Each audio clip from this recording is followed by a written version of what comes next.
Hello again and welcome to the program. I am Suren.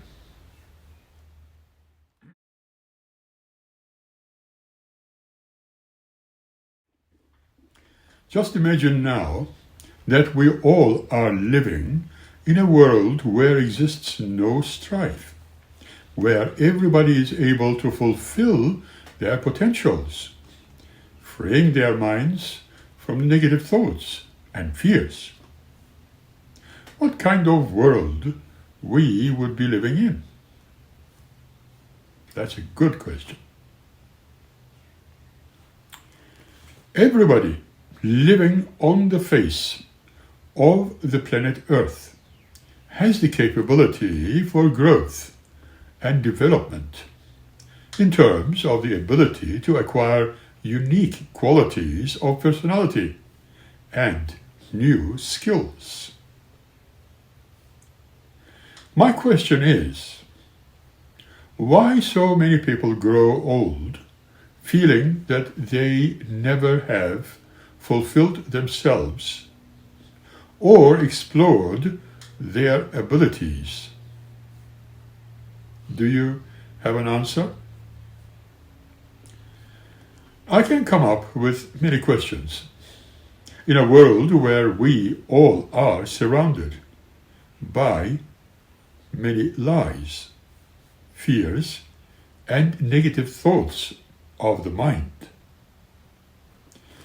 These may not be recognized in the largest scale. However, they have a potential to influence the person's entire outlook on life. And so, placing unnecessary limits on what the person senses is probable. They indeed ruin the mind and are the major or minor blocks which can indeed close down the avenues of development, preventing many others from making the most of their existence. I will call this a very serious block from which many suffer in several degrees of the fear of failure. Do you feel failed? Do you fear failure? Many people make the common mistake of guessing what failure should be at a given task as a sign of individuals' inadequacy. One may find that one's pathway is blocked all the time by their own reluctance to take risks or confronting new challenges. However, learning to recognize failure for what it is as an opportunity to learn something new is like a signpost, pointing the way to a more productive approach.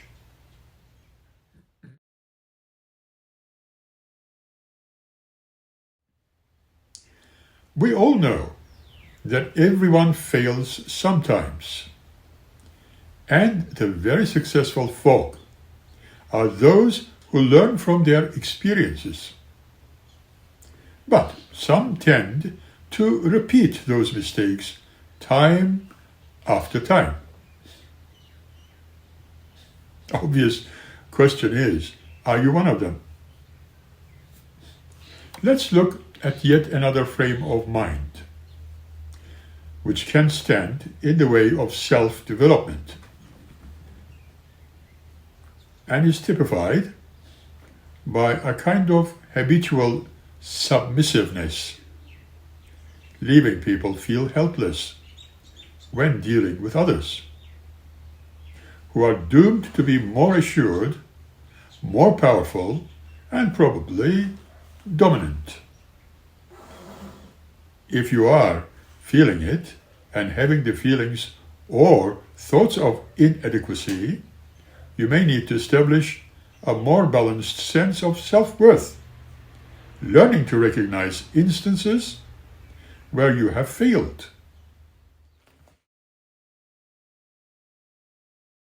When asserting yourself correctly. And that will allow you to stand up on your own 2 feet for your own interests, preserving your own self-esteem, even if you don't win out of every possible front.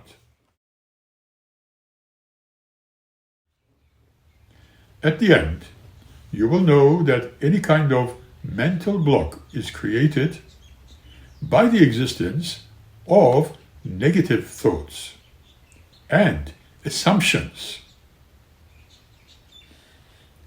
If you go from time to time with a forever depressed person, and in fact, you may quickly discover a very pessimistic view of their own lives, can indeed put them in a downward spiral. In other words, I will say, if you are one of those who expect only those kinds of things to happen to you, your expectations are very likely to be fulfilled accordingly. Therefore, establishing more optimistic outlook on life, you are able to reverse that spiral and start to take positive steps towards a better life.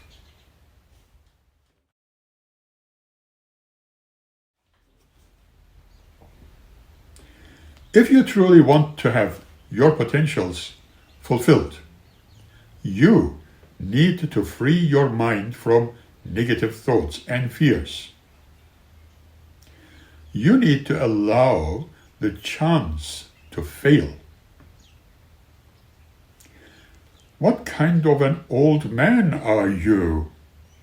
You might ask me now, if you wish. I might be.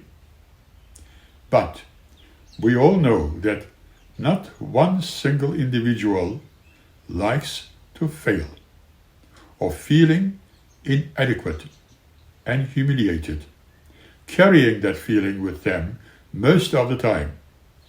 They accompany it, but this fear can be much worse than failure itself, because it does stop you from taking steps to change your life. If we do not take risks and feel, it would be not possible to learn, change, or improve one's life. In addition, our chances of achieving happiness and success may depend on our doing all of those positive things. Every day, as human beings, we have those manifestations and fears which can prevent us when we want to go out with someone on a date, for example, or from applying for higher levels of jobs, or from learning a new skill, such as singing, or painting, or sculpting. The fear may become a phobia. It may even become very intense, irrational worry, which can grow and become debilitating, in which it prevents you from carrying out simple, ordinary tasks and causes you to avoid others in your everyday life and social situations. What do you do when fear awakes?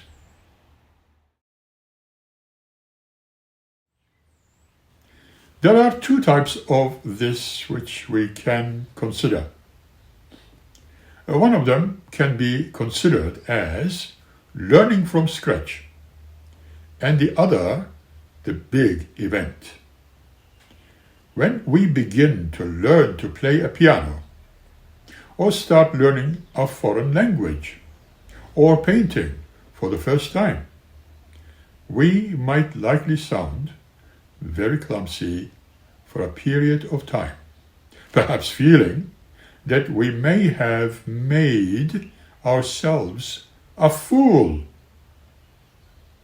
They cannot bear to put themselves in this condition, could they? When you start learning to play the piano, or perhaps a foreign language, or start to paint and sculpt, you may think you are sounding clumsy for the time, or making yourself a fool in front of people. Just dwell on that for a moment. These so-called big event moments may include asking someone to agree to undertake a major project at work or socially. There are occasions when you have only just one chance to perform well, such as when you are required to make a public speech.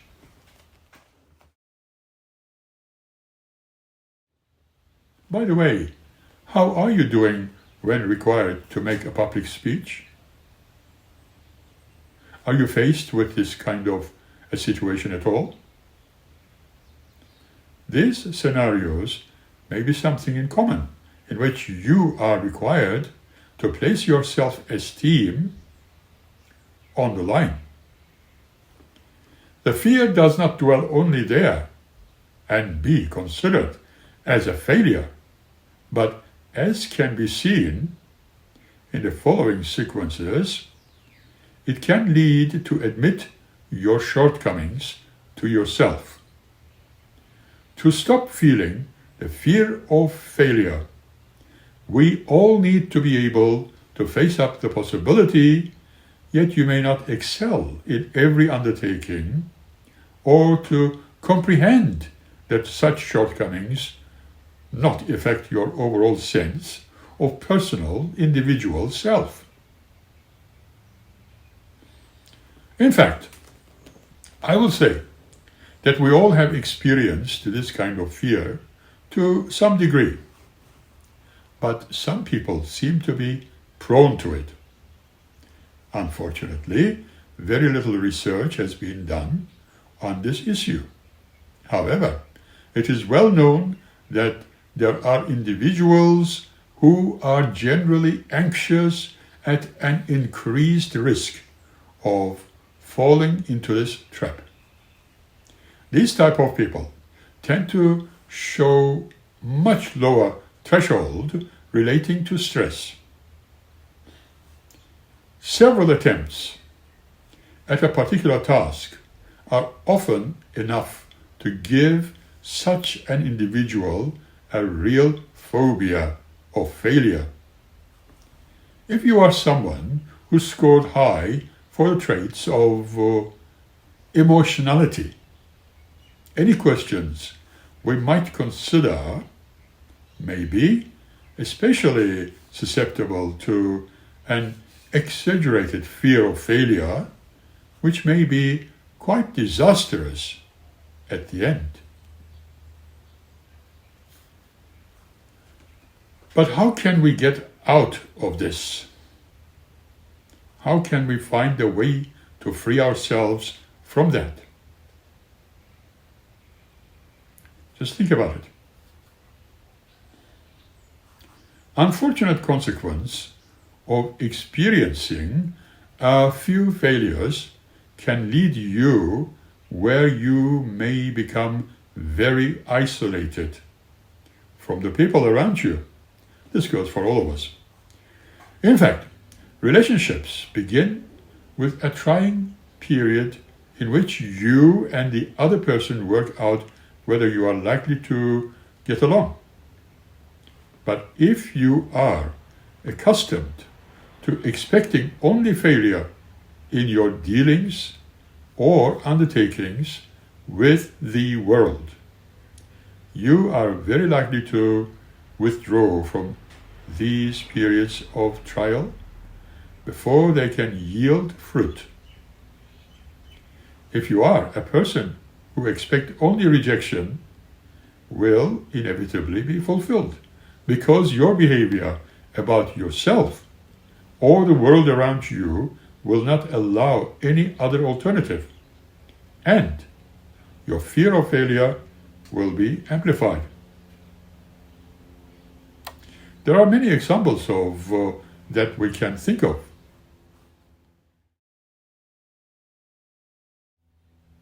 Think about not winning any money out of lotto tickets.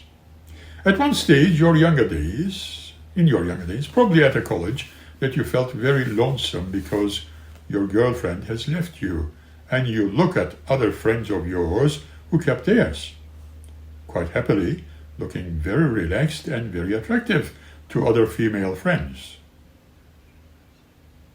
or vice versa. And his or her friends are those you would desire to be very simply just friend of yours. Yet you don't know what your friend has experienced. That's a fact. How is your friend? Occasionally, we all have been experiencing rejection from others and did not develop the fear of failure and kept going, whereas you have experienced several rejections and developed the big fear. Sometimes I believe it is better to learn not to care too much. It may be tempting to believe that people who appear confident and very successful, immune to fear of failure. But believe me, it is not true at all. So, what have they done to be more successful? Question. Could it be that they learned to deal with both sides of the coin, the fear and the possibility of failure? Younger and married for the first time, both my wife and myself, we thought we were inept in the kitchen. I knew my wife was very frightened of inviting anyone to our place, since they were sure that we probably wasted expensive ingredients and winded up with edible dishes. However, of her bonding with a cult, our social life suffered seriously because we felt unable to accept any hospitality that they would be unable to return in a similar way. And this was not shared with others who had reputation for good friendliness, let alone good cuisine. Things were even worse. My wife was full of concern on safety and health with those others who may have offered reassurance by describing the details of any other culinary disasters that may have occurred. Remember, those others, not belonging to her cult, may be eating blood. In short, we were all learning after a few failures that she decided to restrict herself to small gatherings only. At home were fairly simple dishes she had in mind to offer when we had outsiders visiting us. I was unable to think clearly from time to time with a very cloudy mind because she was burdened with a fear of the end of times, and because of the pattern of the cult members followed and who were more influential in her life performance. No matter how successful such a relationship might be or might have been, there was always a question of consideration. You might be an athlete, a successful one, running against the others, and trained very hard, and pleased to be amongst them, expecting to win only. And if you would have been not pleased on the last time, it would make you feel like a failure. So, though you might be quite a compatible athlete and the others having very positive attitudes, it is likely to build gradually. Other humans should never stop you becoming successful. Nobody should stop you. However, my question is, are we afraid to fail? How can we approach such challenges while life is offering us opportunities for our success, but it may carry some risk of failure at the same time? Do we need to be timid, sensible, or somehow foolhardy? How can one assert? The ability to assert oneself properly is very essential for a life fulfilled. If you think, you probably realize that you have passed through all these experiences. You probably became more adept at presenting yourself and making use of your knowledge. You will also have a sense, yet your capability to assert yourself has not been always constant. You may be, by nature, very little self-assertive when you are tired or when you are sick, depressed or overwhelmed by your circumstances. Then you may start feeling that you can never assert yourself enough, or that your attempts and putting forward your ideas tend to be misconstrued, as well as aggressive or fanatical or dictatorial or anything else. However, if you feel about your assertiveness, it may be that you could improve your performance and enjoy the benefits it brings. Again, what is self-assertion? Basically, it is a firm insistence that others pay you the deserved attention and respect to which you are entitled as a human person. But self-assertion can only be practiced within certain limits. If you are submissive and self-facing, others will tend to overlook you. However, if you are overbearing and aggressive, people will avoid you. Question: are you submissive? Submissiveness is not necessarily wrong. It is not a negative behavior. If everyone refused to submit to proper figures of authority, the social design would quickly collapse. What we need to avoid is being submissive when it is inappropriate or when it is to expose you to psychological harm. Others who submit may demand. Whims and fancies of us tend to suffer as resolved. On the other hand, people who are constantly unassertive with their friends, superiors, outsiders, and family members often complain of being treated like a doormat. But it is really their own submissiveness. The other people are to blame.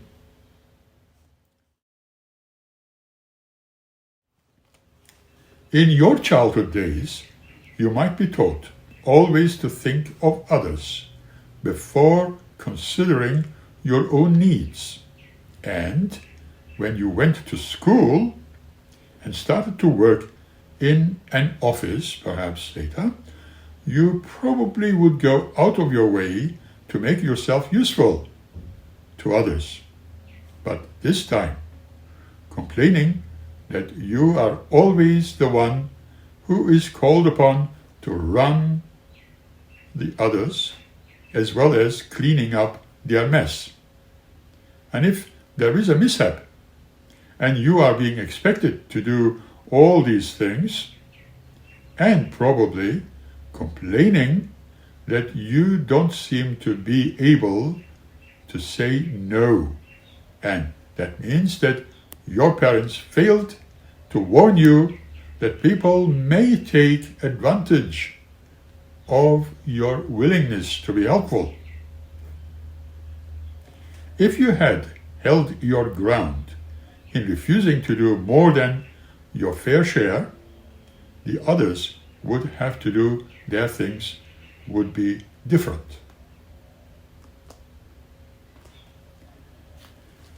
When you are happy to assert yourself with others, it may seem that it is because you stand up for yourself, and so you are more likely to become scapegoat for anything that may go wrong.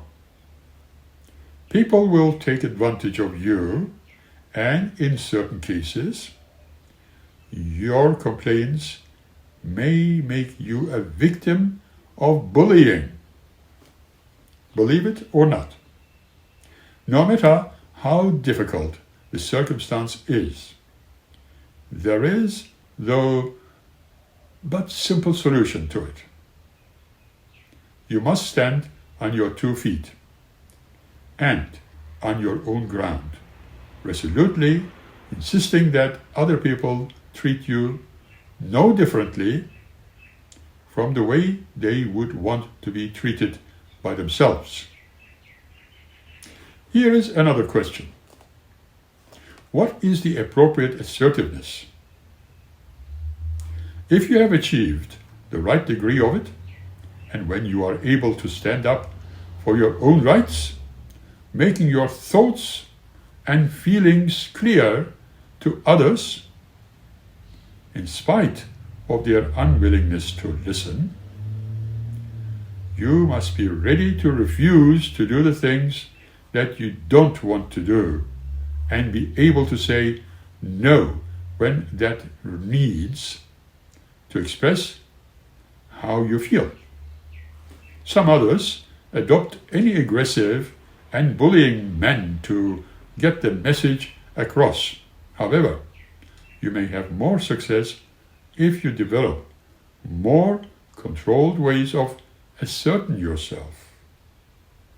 Majority having difficulty in asserting themselves properly do so because they let their confidence and indeed communication skills be useful, not because they are united by the temperament. In this case, we may need to work on changing our attitudes if one is not assertive enough. By nature, one can indeed learn to be. It's not much different than playing a musical instrument or riding a motorbike. Having assertiveness is indeed a skill that we all can practice. The one starts practicing self-assertion, one may need to get rid of that contributes to submissive behavior. It does not matter syndrome is a common rationalization. With that, I would like to stop here so that we can digest these points. We will meet again by the next episode. Until then, please keep happy. Smile often. And be well. Thank you.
you.